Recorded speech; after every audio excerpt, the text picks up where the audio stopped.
What's going on, YouTube world?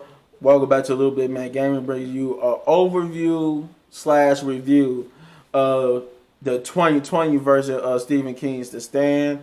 First things first, if you could, you take a time, just appreciate the fact that it's wintertime, but we got a bright sunny day. First thing first, hit that like, subscribe, and share, and the notification button.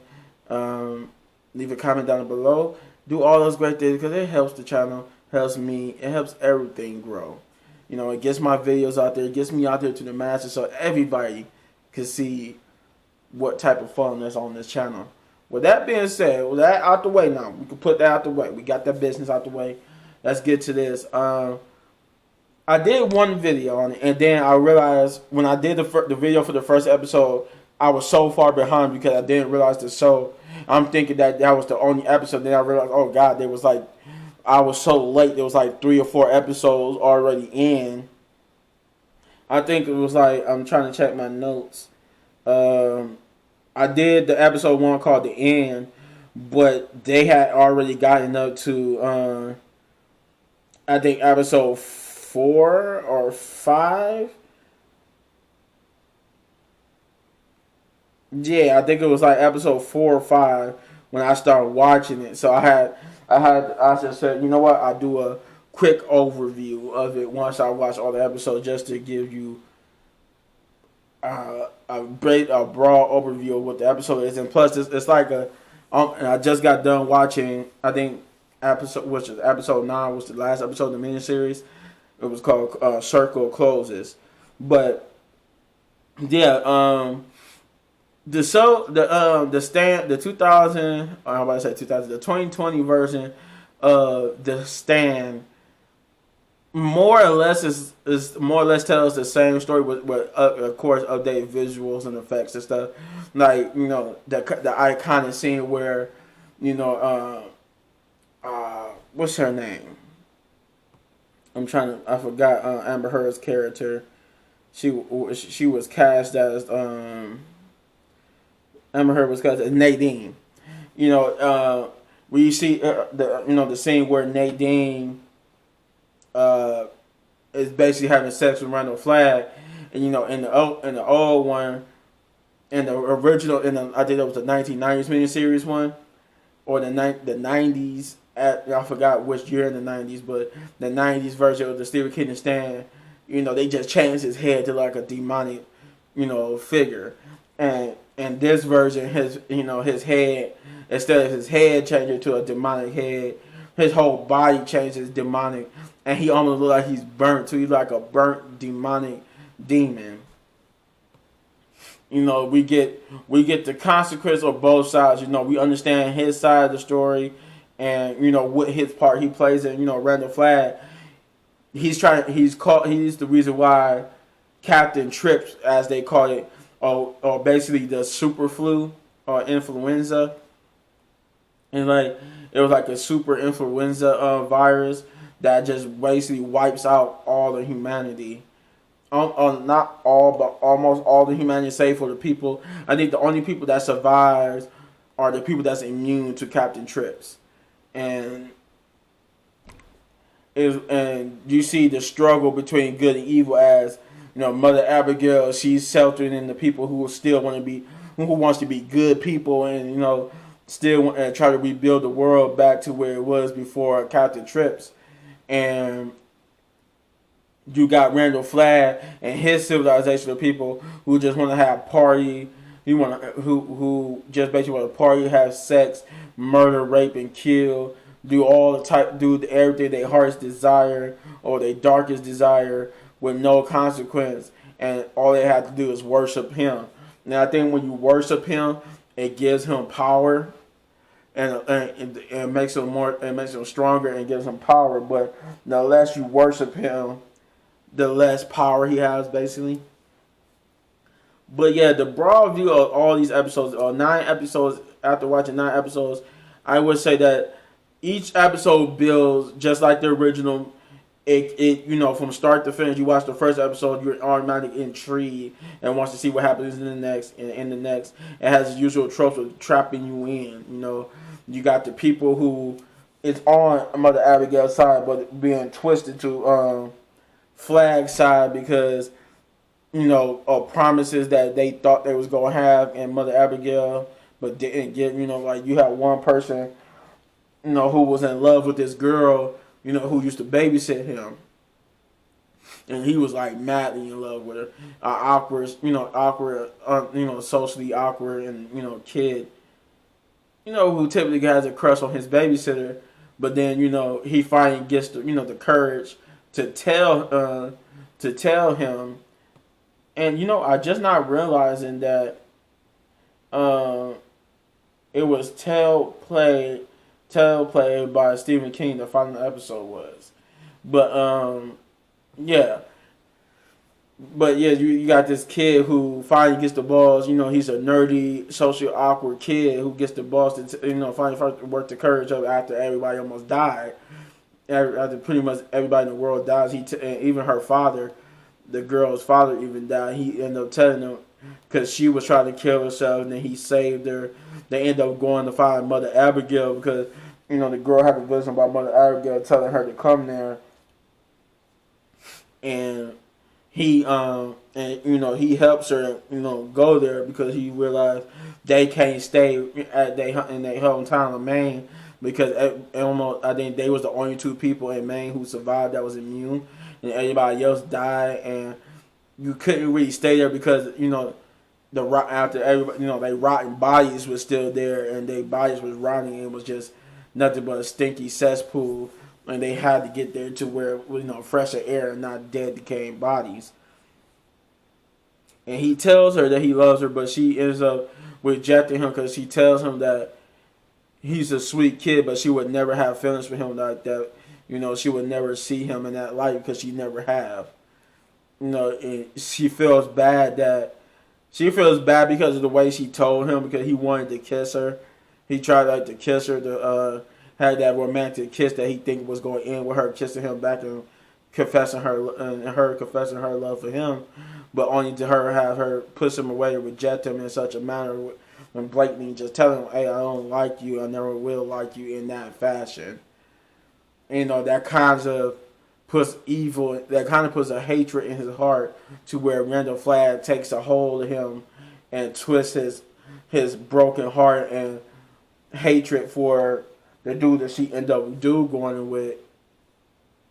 Well, I think it's Stu. Yeah, she ended up going with Stu, and he hates Stu. He hates Stu with a passion because he felt like Stu stole her away from him, but in reality, he just couldn't accept. After getting all types of rejection letters from colleges, he couldn't accept that she was the next person to reject him. Even with the situation that was going on, she still found a way to reject him and find somebody else that she would actually be in love with. And Randall Flagg used that to his advantage. He had Nadine seduce him to their side. And Nadine been seduced by Randall since she was a kid. You realize it shows in this show that Randall's been working. He's been working from when these people were kids up until now to get to his plan. His plan is basically be the dominant, to end civilization and rebuild it with him being as the dominant, like his way of life being the dominant life force on the earth. And he feels that the reason why he's going up against Mother Abigail, you see, is that he doesn't want Mother Abigail's civilization to exist because it might pull people from him and make him that much weaker. He needs people to worship him. Without people worshiping him, he gets weaker. So he wants people to worship him and stay in New Vegas and make him more powerful. So he sends these acolytes, he sends these people to try to stop Mother Abigail. He's trying to stop her and stop her himself. He's not that much that much better. He calls her a witch. He calls her. He akins her to being a witch, but it's like she's more like a prophet from God. Like she's like the human voice for God. She's not God himself, but God talks to her, if that makes sense. And she tells everybody what's God's will. while he's just his own person, and he's telling them, "Hey, have sex, rape, kill, be married, all you want. You know, all I require is you just worship me. And the way how you worship him, I guess, basically chanting his name. You chant his name, and he basically starts floating up into the air, and he gets more powerful. But yeah, after watching 9 episodes, I would say that they don't change much from the old 1990s version of the miniseries. They pretty much keep everything the same way, just with updated visual effects. They show you deeper, unlike the original miniseries movie that came out in the 90s. They show you a broad, grand scale of how things happen, how it started. When we see in the 90s version, it starts with them already in the apocalypse.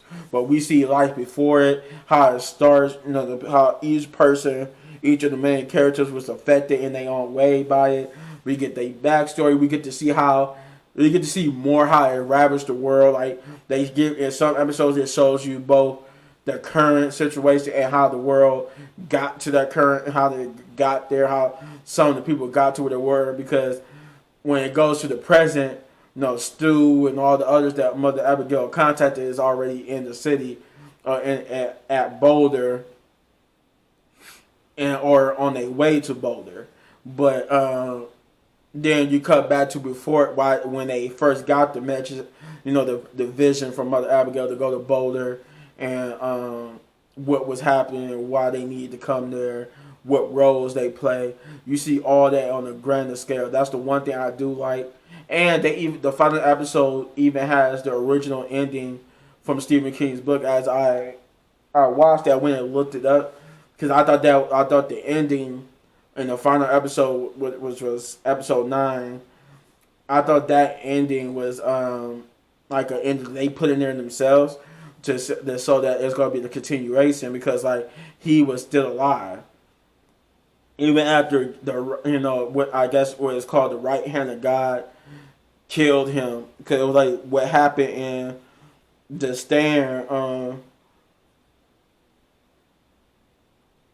What happened in the episode 8? I was looking at my notes.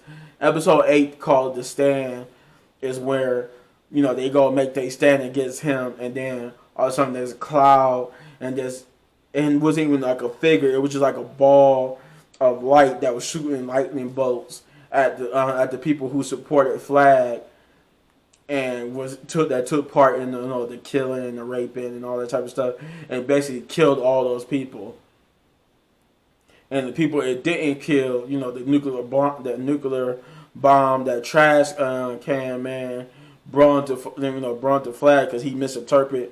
I guess he's like mentally deranged and crazy. It went crazy from his the ordeals he suffered as a child. So when he told Flag to go get the bomb, he wanted Trash Can Man to put the bomb on the plane to send to Boulder, but Trash Can Man thought he wanted him to bring the radioactive bomb, to him. So you got this figure, this little orb of light shooting lightning bolts, and as it destroys, everybody who supported Flag, it destroys Flag himself, and even hits the bomb, killing whoever remained in New Vegas. It just pretty much destroyed Las Vegas itself, along with people who the lightning bolt didn't kill, and a couple of the heroes who was trapped there. They accepted their fate with grace and died in the explosion. But overall, yeah, the show was good. Start to finish, it's a great show. Still keeps very. I want to say almost. I will say 90%. I was going to say 80%, but 90% of the show is pretty much still the same stuff, just with updated visual effects, different people, different ways how the scene was interpreted. You had some scenes that we saw in the original, it's expanded upon, told differently, or we see stuff that was in the book that we didn't see in the original 1990 show. like I say, even the ending for the final episode has the original ending of the stand where Flag is shown still alive, and that he finds a I would say like a he finds like a primal like a primal tribe that exists. Like it was a tribe, looked like there was like I'm gonna say like Indians, or it was some type of tribe of people that he finds at the end that exists in the now. Not these, he didn't like travel back in time or anything. This is like the current time, and it's still like an island or a place where a tribe of people that never got touched by Captain Trips. Like Captain Trips wiped out everybody throughout the world, but somehow it didn't touch these people. Like these people was never wiped out from Captain Trips. They was not. They have. I don't even think they were aware of the fact that Captain Trips, even destroyed the world, because these are tribal people who stick to traditional primal tribe like situations. And it shows him, basically trying to make contact with them. They see him as a threat and even fire the arrow at him, because they kept warning him, but he kept coming closer, trying to talk to them.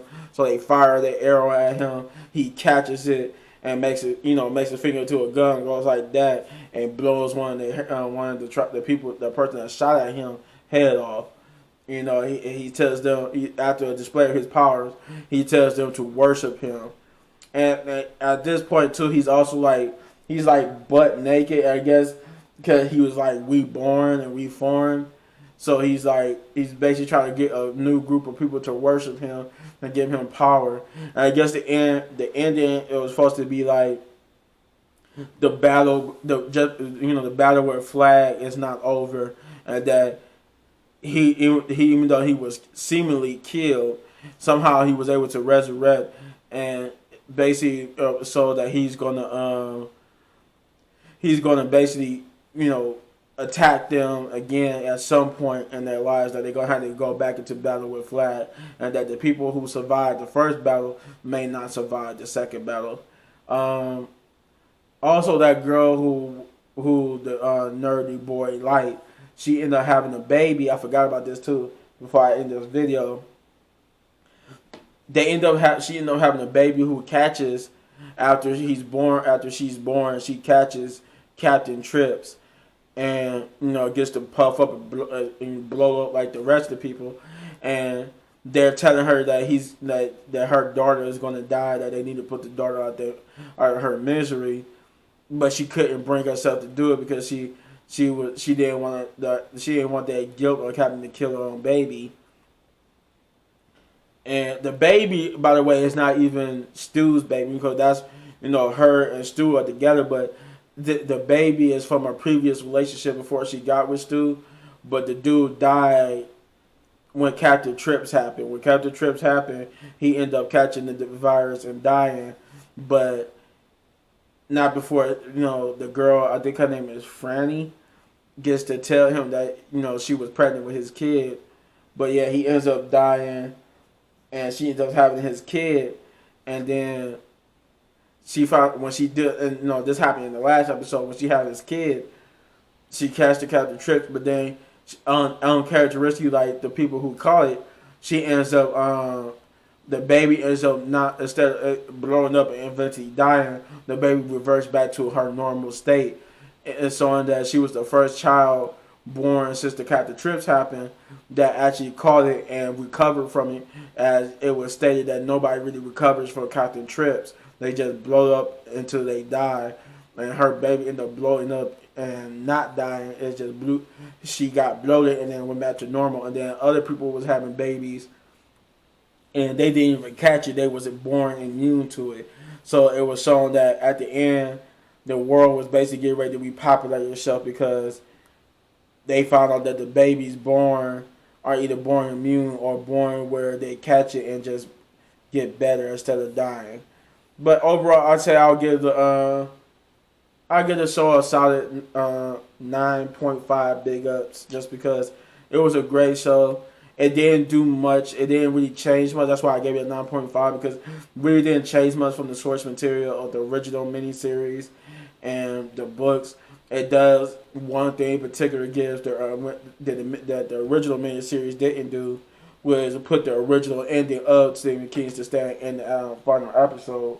But other than that, yeah, it was just it's a great watch. I recommend going to watch it because you will have a great time. It's a great binge. It's a great binge watch and popcorn eater. You know, it's something great for you and the family, or you and your girlfriend, boyfriend, whoever, just to sit down and watch because it's a great story to get into. As always, Stephen King's stories are great in themselves. But yeah, that's my overview of all the episodes. You know, and as a whole, the whole series as a whole is great. I recommend watching it. Yeah, that's it. And if you want to know more, or you want to tell me what you thought, if you've seen it, what you thought of Stephen King's The Stand, let me know in the comments down below. And yeah, to the next one, which I think the next video I'm probably gonna be doing. I'm gonna do a video for wrestling once I watch wrestling tonight. But yeah, other than that, yeah, I think the next video I'm gonna probably do after I upload these two will be probably Watchdog. So I got it downloaded ready to go. I just gotta boot it up and record it for y'all. But yeah, if you like this video, let me know in the comments down below. To the next one, peace.